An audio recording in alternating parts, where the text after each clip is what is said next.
Learn slice? Ready to learn slice. Let's go. Starting from the top, first thing, we're going to go over safety. When you're loading and unloading the slicer, you want to make sure this arm is all the way back. And then really big emphasis on using your right hand to load the slicer. Most cuts happen when people use their left hand, and especially they don't have it all the way back. So you can see how exposed my pinky is to the blade there. So that's usually where they'll go in to grab like this. That's where the cuts come from. Rather, instead, you want to grab from your right hand, come back here, and then it obviously all the way back here, because the blade's going to be running in between meats that you're doing. So the safest way is just grabbing like that, placing like that. And then placement on the guard is going to be right here with your fingers, and then thumb right here. Some people try to use just this. This is going to give you no control on this dial. When you're here, you can apply a little bit of pressure and adjust your weight just a touch if you need to. And then if you use up here, it's going to do the opposite and apply too much pressure. And then it could start to wedge your cheese if you ever start seeing them being like slanted. It usually comes from somebody slicing like this. So it might feel a little weird in the beginning, but you'll get used to it, especially if this is just the first thing that we start off with, and it's going to be pretty much everything that you know. We're turning the blade on. That's going to turn it on. Now we're running. Now the blade's open. You can see it here. Don't use the red button to turn it off. It obviously will turn it off. Instead, the safer way, turn the blade off by closing it, because now the blade is obviously closed and it's off. If you get in the habit of using this, what's going to happen is you might leave it just a touch open where you can hardly tell, and then you turn it off, and then you take it out. You kind of forget maybe to close it. Cade comes by to clean the slicer, and then obviously that could be pretty dangerous there. Yeah. So rather than using that red button, always just turn off there. The dial here. Yes. What does that determine?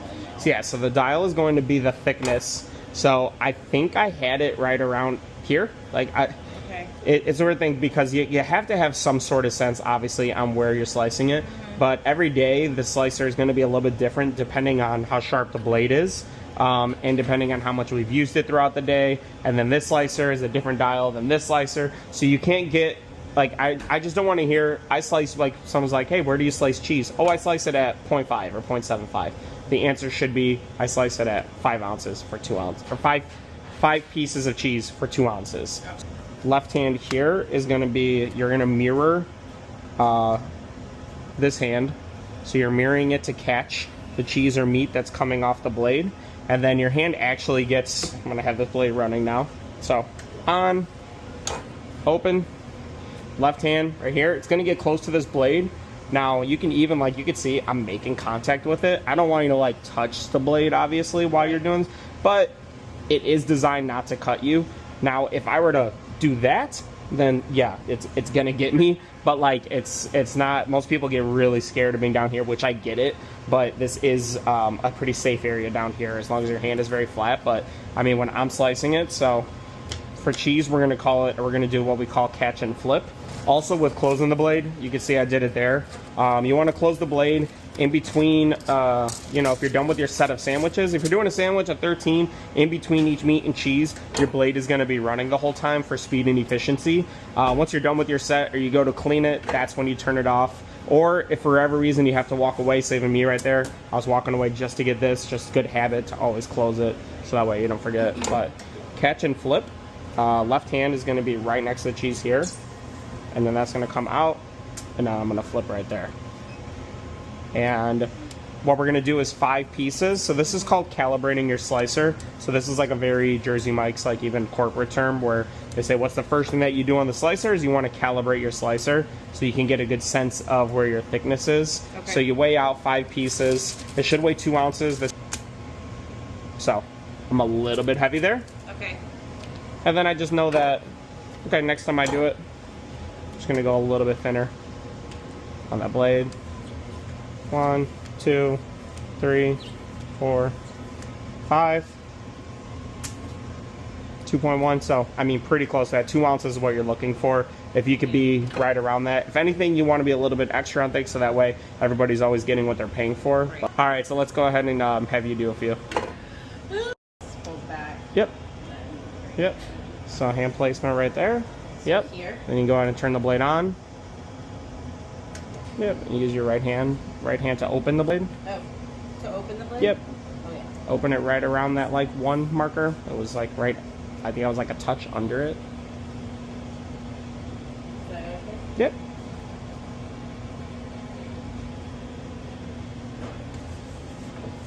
Okay. And then go ahead and flip. Okay. So it's catch and flip. Okay, and then you see how it's curling up on Yeah. you? And That's then because I go fast your hand is very in front of the cheese, so it's hitting it. So you want to move with it rather than your hand waiting for it. Move with it. So here, go ahead and move that cheese. Go ahead. I'm going to be the left hand. And I'm going to catch it as it comes out. See that?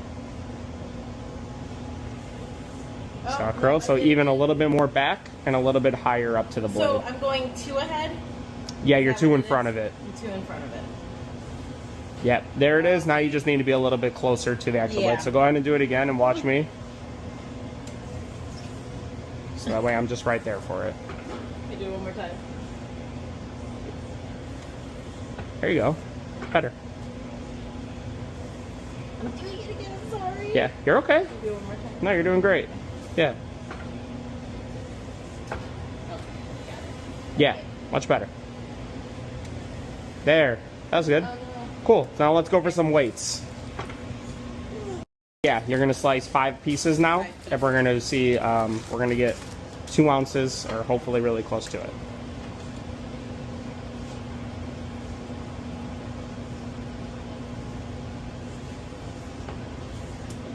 Hand a little bit more back. Better. Yep. Yep. And then and the reason why we're being like picky on that right now is as you're going faster and faster, that's what's going to get you the most speed and efficiency is catch and flip, catch and flip. Right. But yeah. Step 5. All right, throw it on there. And that's 1.9. Yeah, that was good. So now you can leave the dial at that same and you can apply just a little bit of pressure here with your hand, or you can have the slightest tick up on there. But if it's off by 0.1, that like if you even do just a little bit, that's going to change. So, but that was, I mean, that was, Low pressure. yeah, that was a great slice. Let's do it again. There we go. And then flip. Too fast. Yep. So instead of dropping it there, flip it. Flip it. There you go. Good morning, Liz. Good morning. All right, let's throw that on.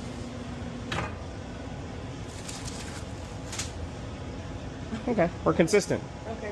Obviously, because you're looking, but watching yourself here, coming all the way, your posture wants to be right up here Yeah. and just doing it like this. So Yeah.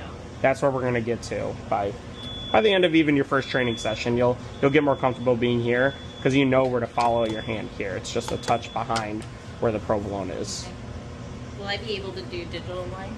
Yeah. So then I can. Just remember to keep that hand back. Yep. There you go. That's perfect.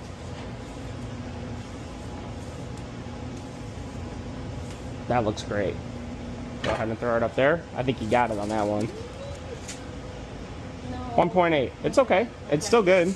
You're close. Let's do one more. Okay. Apply a little bit of pressure or tick it up maybe just a touch. Okay. And you can see the translucent, like I said, you can see a little bit more of my fingers through it. So it's just doing it a whole bunch of times and you'll start to get the feel for it. Yeah. But that's why we weigh out so many of our sandwiches, because you're never going to get better if you don't just keep weighing and weighing your subs. So you'll get the feel the more you do it, but you're doing great.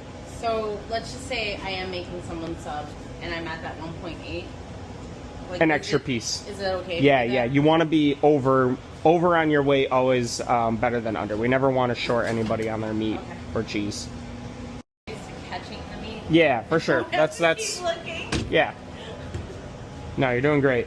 Next one is going to be our meats, Okay. so our flat meats. We're going to build these up. So your round meats, salami, pepperoni, and like your provolone for your cheese, those are catch and flip for speed and efficiency. These ones we're going to catch and we're going to place it, and then we're going to build it. We're going to build the sandwich up.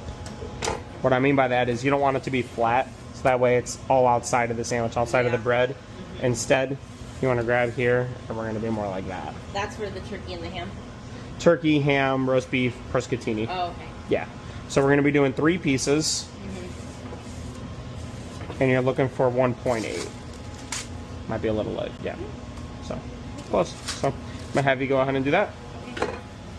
So that the difference in the hand here is going to be, instead of super flat like that, I'm almost just grabbing it and then placing it. Okay. And the thickness for it was maybe a touch thinner than where you had cheese at. Okay. All right. There you go.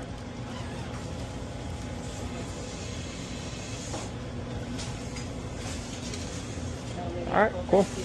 Yeah, let's see. No, look good. Ah, there you go. Yeah. 1.8. I mean, you got 1.7. That's great. Can I try one more time? Sure. Okay. Yeah, too thin when it falls through, so you might have to turn the blade up a little bit too. And that's the thing again with the numbers is when you're at the end of the meat, that dial's going to change going back to that. Yeah, so instead of that, if I was looking for 1.8, I'm just going to slice another piece there. Yeah, there you go. So let's see what you got there. Okay. Yeah, close. So from here, it's literally just now it's just sandwich building. So we'll just grab bread and we'll just start building sandwiches. Cool. Good job. What do we do with Another key thing to note, so just how you slice through to get that last piece there. Some people, they get in the habit of when it starts getting small and call that hard to use, they will put that in here and then they'll grab the next big piece of meat because it's just easier. And then like, here's a good example. Like, why do I have this when they clearly were using this? Yeah. They just stopped using that. It's kind of a lazy move.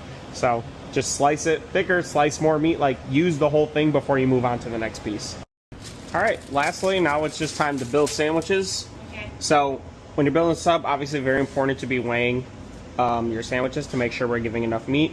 So the best way is to put the bread on here and then hit tear, so that way it just has the weight of the bread, and then we'll just be weighing out the meat and cheese when that goes on. Right. So our regular is going to get 3 pieces of cheese, so you're going to do provolone. We're going to do a number 3, which Number is, 3. yeah.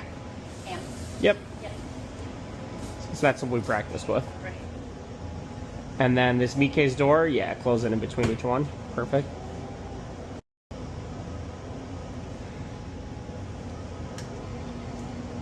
Three pieces of Yep. cheese, you said? Okay. There you go.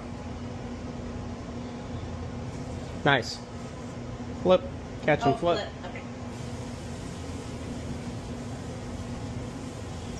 Awesome. Yeah, that looks great. And then leave the blade on. Oh, sorry. It's okay. We didn't get to practice that yet, so. Yep, leave the blade on, and then you just make sure you use your right hand. Perfect. Okay.